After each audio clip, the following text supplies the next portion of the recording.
Hi guys, it's me again, Raya, your vloggerist. Vloggerist na tayo ngayon.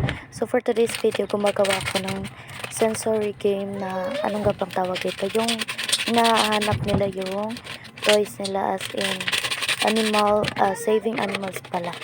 Tapos yan, gumawa lang ako ng gulaman, tinunaw ko, nilagyan ko ng kunting asukar para naman kapag kinain nila matamis-tamis.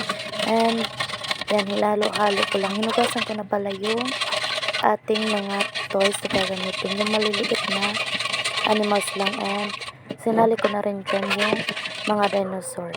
Minake sure ko lang din na tunaw bago ko isa lang sa ating kalan. And mix. Hindi naman sa papakuluin natin masyado. Pero okay na yung uminit lang siya kasi titigas rin naman yan. And ilalagay natin yan sa ref para mas madali siyang tumigas. Katapos nyan, lalagay natin sa malinis na ganito, palanggana to sa amin.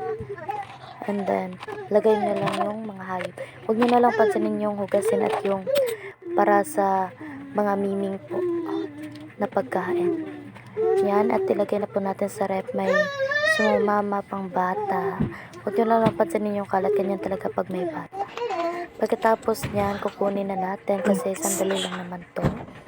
Ibibigay na po natin sa kanila. Tatry natin kung kaya ba nila kaya ba nilang kunin yung mga animals.